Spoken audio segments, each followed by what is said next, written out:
अस्सलाम वालेकुम friends and welcome to के विड्स चैनल। दोस्तों, इस वीडियो में आप यामाहा के बाइक्स जैसे कि YBR125, YBR125G और YB125Z बाइक्स की टाइमिंग चेंज करने के तरीक़ाकार और उसके बाद टाइमिंग उसको सेट करने का तरीक़ाकार आप देखेंगे। तो सबसे पहले आपने ये जो साइड कवर आप देख रहे हैं ये आपने रिमूव कर देना है। 2 बोल्ट्स इसके आपने रिमूव कर देने हैं।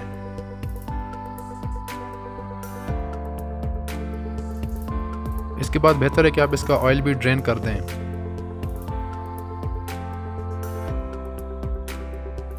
इसके बाद आपने इंजन कवर के ऊपर ये जो कैप नुमा बोल्ट है इसको आपने रिमूव कर लेना है और इसके नीचे से हमें टाइमिंग चेन की सेटिंग देखने का अंदाज़ा होगा।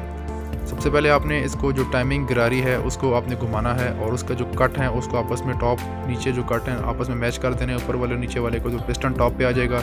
और उसके बाद हमने नीचे से इंस्पेक्ट करना है कि आया इसकी टाइमिंग सेटिंग ठीक भी है या नहीं। तो भी आप देख सकते हैं ऊपर वाली जो केम गिरारी है उसको हमने बज़ाहिर पिस्टन को टॉप पे कर दिया, लेकिन नीचे से ये जो उसका पॉइंटर नज़र आ रहा है इसके नीचे एक कट आना चाहिए जो कि दोनों की टाइमिंग मैच होने का बताता है, लेकिन वो मैच नहीं है, यानी टाइमिंग इसकी ऑलरेडी आउट है। तो हमने टाइमिंग चेन भी इसकी चेंज करनी है और बाद में इसकी सेटिंग भी करेंगे, तो वो आपको बाद में दिखाएंगे। तो उसके बाद आपने जो चेन स्प्रॉकेट के कवर है उसको आपने रिमूव कर देना है और उसके बाद हमने इंजन का मैग्नेटो कवर यानी मैग्नेट टापा जो है उसको रिमूव करना है और उसको उतारने के लिए हमें सारे बोल्ट्स रिमूव करने होंगे।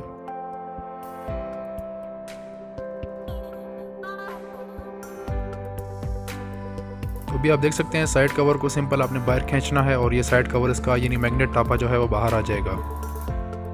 अभी आप देख सकते हैं जो मैग्नेटो की हाउसिंग है उसके ऊपर 3 कट बने हुए हैं। जो पहला कट है वो अलहदा है और उसका जो पॉइंटिंग यानी उसके निशान होना चाहिए वो जो पीछे इंजन का फ्रेम है इसके सीध में, यानी पहला कट को उसके सीध में मैच होना चाहिए। और दूसरे जो 2 कट आपस में मिले हुए जो एच की शेप बना रहे हैं इनको जब हम कवर लगाते हैं उसके अंदर जो पॉइंटर है उन दोनों के सेंटर में आना चाहिए। और साथ ही साथ में ये जो केम गिरारी है इसका जो कट है वो उसके ऊपर वाले पॉइंटर के सीध में होना चाहिए। जब ये सारे कट जो है अपने पॉइंटर के सीध में होंगे तो इसका मतलब है आपका टाइमिंग जो है इंजन की वो प्रॉपर्ली सेट है। अब इस मैग्नेटो हाउसिंग को रिमूव करने के लिए और ऊपर जो केम गिरारी उसको रिमूव करने के लिए हम कुछ टूल का इस्तेमाल करेंगे। सबसे पहले आपने ये जो उसको टूल आप देख सकते हैं ये होल्ड करेगा इस मैग्नेटो के असेंबली को, हाउसिंग को, ताकि ये घूमे नहीं। और उसके बाद हम केम गिरारी का जो बोल्ट है उसको रिमूव करेंगे यानी खोलेंगे। अगर हम इसको होल्ड नहीं करेंगे तो अगर हम केम गिरारी का बोल्ट खोलने की कोशिश करेंगे तो वो रोटेट होगा, यानी ये सारा जो आपस में कनेक्शन है इसका टाइमिंग चेन से सारी रोटेट होगी तो फिर ये नहीं खुलेंगे। सबसे पहले आपने इसका जो उसका होल्डर है उसका टूल को इस्तेमाल करके उसको होल्ड करेंगे और उसके बाद हम जो केम गिरारी का बोल्ट है उसके ज़रिए से उसको घुमाएंगे, यानी इसको खोलेंगे तो वो खुल जाएगा और केम गिरारी हमारी आज़ाद हो जाएगी।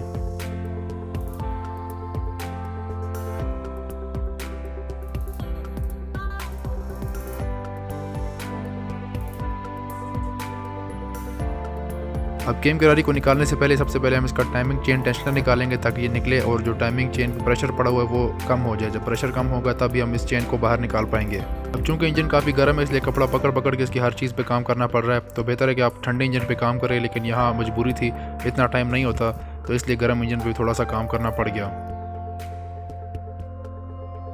अभी आप देख सकते हैं जो चेन के ऊपर टेंशन थी वो ख़त्म होगी, तो अब गिरारी हमारी बिल्कुल लूज़ हो गई है। तो चेन को आपने स्क्रू ड्राइवर की मदद से थोड़ा उठा देना है और जो केम स्प्रॉकेट है उसको आपने बाहर निकाल लेना है।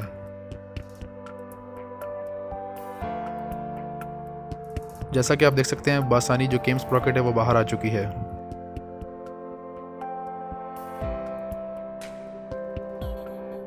अब मैग्नेटो हाउसिंग को रिमूव करने के लिए इसका जो होल्डर टूल है वो आपने उसी तरह मेंटेन रखना है, यानी उसमें होल्ड रखना है और उसको पक्के से होल्ड कर लेना है ताकि ये घूमे नहीं, और उसके अंदर वाला जो नट है उसको खोल देना है।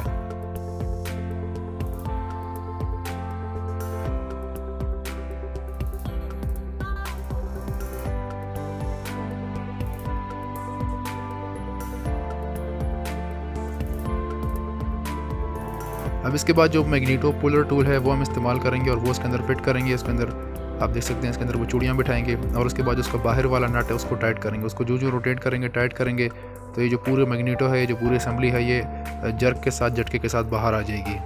और इसको रिमूव करते आपने ख्याल रखना है कि जो झटके से बाहर है तो इसमें से कोई भी चीज़ इंजन के अंदर ना गिरे।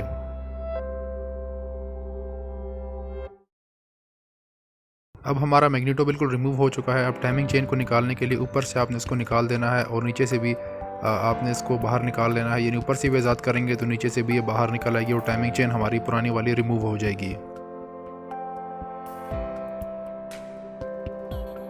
जैसा कि आप देख सकते हैं पुरानी टाइमिंग चेन रिमूव हो चुकी है और ये ठीक ठाक गर्म है।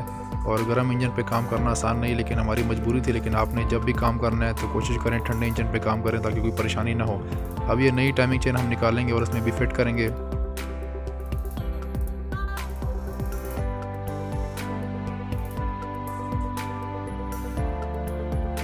अब जो नई टाइमिंग चेन है उसको आपने ऊपर से इंसर्ट करना है और पहले आपने उसको ऊपर वाली जो स्प्रॉकेट तो फिलहाल उतरी हुई है, तो ऊपर वाले जो उसका वो लीवर निकला हुआ है उसमें आपने इंगेज कर देना है, जैसा कि आप देख सकते हैं। उसके बाद आपने नीचे वाली जो स्प्रॉकेट है उसके अंदर इसको इंगेज कर देना है। और साथ साथ में आपने जिसका साइड पे कवर है जो हेल्प करता है टाइमिंग चेन जो टेंशनर है उसको प्रेस करता है, यानी इस जो कवर को, तो उसको भी साइड पे साथ साथ करते रहना है, वरना अगर उसको आप साइड पे नहीं करेंगे तो टाइमिंग चेन डालना बहुत मुश्किल हो जाएगा। तो टाइमिंग चेन को आपने फिर निचली वाली गिरारी में इंगेज कर देना है।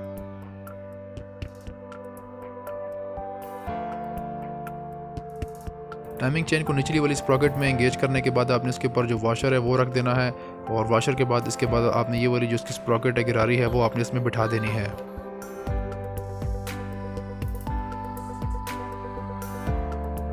अब मैग्नेटो हाउसिंग को उसको में फिट करने से पहले आपने देख लेना है इसके अंदर स्प्रिंग्स होते हैं और छोटे से वेट रॉड्स होते हैं। तो स्प्रिंग के आगे वेट रॉड्स होते हैं वो आपने अपनी जगह पे बिठा देने। एक सुराख होता है उसमें आपने स्प्रिंग बिठाना है और उसके आगे आपने वेट रॉड्स रख देने हैं। ये काफ़ी जल्दी से हिल जाते हैं, अगर थोड़ा सा भी इसको झटका लगे या फिट करते वक्त भी अपनी जगह से हिल जाते हैं, तो उनको अपनी जगह पे आपने बिठा देना है। उसके बाद आपने इसको फिट करना है। तो आप देख सकते हैं इसके अंदर वो पीछे स्प्रिंग है और आगे इसका वेट रॉड है। तो ये आपने इस पोजीशन में इसके अंदर 3 होते हैं, 3 स्प्रिंग और 3 वेट रॉड होते हैं। उनको आप अपनी जगह पर आप देख लेना है कि वो बैठा हो अपनी जगह पर।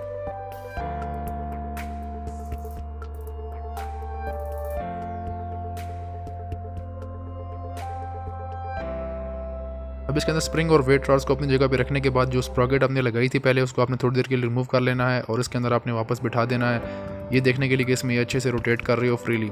अगर ये रोटेट नहीं करी तो इसका मतलब आगे जो ये इसके अंदर कोई मसला है, वो चीज़ें अपनी जगह पर नहीं बैठी। तो अगर रोटेट कर रही है तो इसका मतलब कि हमने जो अंदर स्प्रिंग और वेट रॉड रखे थे वो ठीक हैं।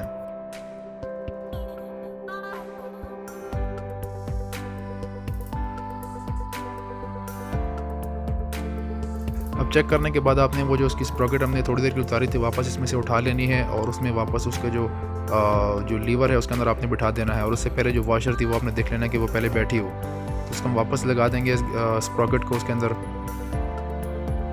अब इस मैग्नेटो को लगाने से पहले आप देख सकते हैं इसके अंदर एक कट बना हुआ है और इस कट को इस जो रॉड है इसके ऊपर एक क्लिप सा बना हुआ है उसके अंदर से गुजारना है। यानी इस कट को वैसे आप इसको बिठा भी नहीं सकते, इस कट को उस क्लिप के बीच में से गुजरना चाहिए। और अगर ये क्लिप खुदा ना खास्ता निकल के गिर भी जाए तो इसमें कुछ भी नहीं होता, बस सिंपल एक नीचे से राउंड होता है और ऊपर से फ्लैट होता है, उसको वापस आपने इसके अंदर बिठा देना है। तो ये आप देख सकते हैं इसको आपने बड़े ध्यान से, यानी इसमें से कोई भी चीज़ अंदर वो जो हमने स्प्रिंग और वो वेट रॉड्स टाइप थे उनको हिलना नहीं चाहिए। तो बिल्कुल ध्यान से आपने इसको बिठा देना है, तो ये अंदर बैठ जाएगी। इसके बाद अभी हमने इसको केम स्प्रॉकेट जो है वो बिठानी है। तो उसको लगाने से पहले आपने जो टाइमिंग चेन जो है उसको आपने स्प्रॉकेट के ऊपर बिठाना है, उसकी जो टीथ उसके ऊपर बिठा देना है। और जब टाइमिंग चेन उसके ऊपर बैठ जाए तो उसके बाद आपने स्प्रॉकेट को उसकी अपनी जो फिटिंग है उसके अंदर बिठा देना है।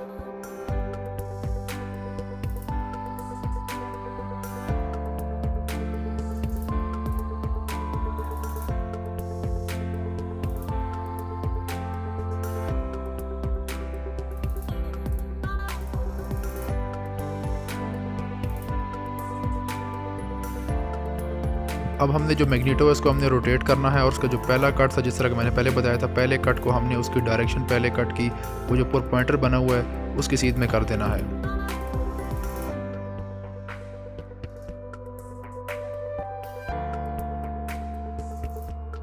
और उसकी सीध में करने के बाद जब हमें कंफर्मेशन हो जाए उसके बाद फिर हमने जो ऊपर केम स्प्रॉकेट जो है उसको चेन में से थोड़ा थोड़ा आज़ाद करके रोटेट करते रहना है, यानी उसका जो कट है हमने ऊपर वाले पॉइंटर के सीध में कर देना है।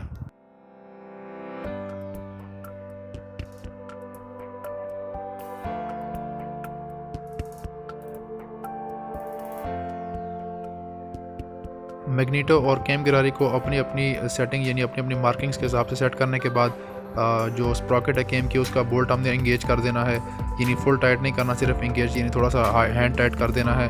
और इसके बाद नीचे जो मैग्नेटो है उसका भी हमने नट हैंड टाइट कर देना है फ़िलहाल के लिए, क्योंकि इसके बाद हम चेक करेंगे इसके ऊपर जो उसका टापा है कवर है उसके ऊपर रख के और उसके अंदर से जो निशान है वहाँ से भी चेक करेंगे। अगर कंफर्मेशन हो जाए कि हाँ टाइमिंग बिल्कुल ठीक है तो उसके बाद हम फिर इसको फाइनल फिटिंग करेंगे।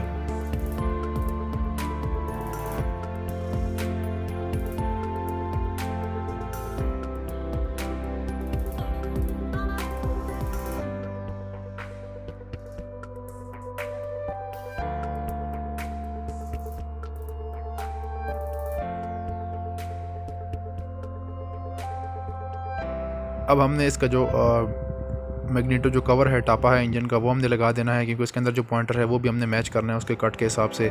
तो ऊपर से हम जो इसकी जो केम गिरा रही है उसको अगर वो टॉप पे नहीं है यानी उसकी मार्किंग के हिसाब से नहीं है तो उसको टॉप पे ले आना है। और उसके बाद इसके अंदर आपने देखना है ये जो टापा हमने कवर लगाया मैग्नीटो का इंजन का उसके अंदर से फिर देखना है। तो अभी केम को हम टॉप पे ले आए और अब इसके अंदर हम चेक करेंगे कि आया इसकी मार्किंग आपस में मैच हुई है। ऊपर से ये टॉप पे हो गया है, इसके अंदर से हमने देखा तो आप देख सकते हैं इसकी जो मार्किंग है वो जो आपस में मैच हो रही थी वहाँ पर इसके बिल्कुल सेंटर में आ गया। तो इसका मतलब हमारी टाइमिंग सेट हो चुकी है, टाइमिंग चेंज जो है वो प्रॉपर फिटिंग में प्रॉपर टाइमिंग के साथ फिट बैठ गया है। इसके ऊपर बेसिकली 3 मार्क है, जैसा कि आपने देखे, मैं आपको दोबारा समझाता हूँ। जो पहला कट था उसको जो इंजन का फ्रेम के हिसाब से उसके पॉइंट पे रखना था, उसके सीध में रखना था। और जो दूसरे जो एच की शक्ल बना रहे हैं आपस में अटैच हो रहे हैं, तो हम टापा लगाते हैं उसके अंदर जो उसका पॉइंटर बना हुआ है उसको वो जो 2 आपस में कट मैच हो रहे हैं उसके ऊपर कहीं पे भी आना चाहिए। तो वो जो दोनों आपस में मैच हो रहे हैं एच की शक्ल में उसके ऊपर कहीं पे भी उसको आना चाहिए जो टापे का पॉइंटर है। तो इस सूरत हाल में आपकी टाइमिंग सेट हो जाएगी, आपको कन्फर्मेशन हो जाएगी। अब कन्फर्मेशन होने के बाद हमने इसको वापस फिट करना है, तो उसके लिए हमने जो होल्डिंग वाला टूल है उसको हमने उसके अंदर इंगेज कर देना है, उसको होल्ड करने के लिए मैग्नीटो को। और उसके बाद उसका जो नट है अंदर उसको हमने अच्छे से टाइट कर देना है।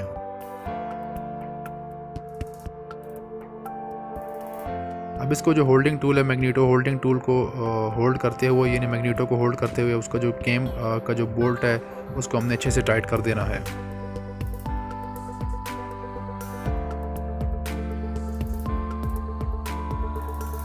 अब इसके बाद हमने जो उसका जो जैम है या जो गैस्केट है उसको अच्छे से साफ़ करके उसके ऊपर वापस बिठा देना है। और उसके बाद हमने जो उसका साइड टापा था मैग्नेट का टापा इंजन का वापस उसके ऊपर बिठा देना है और उसके सारे बोल्ट लगा के टाइट कर देने हैं। अब ये जो जम है हमने इसके अंदर पहले इसलिए बिठाई है, वरना तो जम हमेशा उसको रूल ये होता है कि जो कवर होता है जैसा कि इस मैग्नीटो कवर इसके ऊपर बिठा के फिर हमें बिठाना चाहिए था, लेकिन चूंकि इसके इंजन के फ्रेम में बुशेस थी तो उसमें हमने एंगेज करते तो उसका हिलने का कोई चांस नहीं था, तो इसलिए हमने पहले उसमें कर दिया। वरना आमतौर पर जब भी कोई जैम होती है वो हमेशा कवर के ऊपर बिठा के उसके बाद कवर को उसको लगाया जाता है।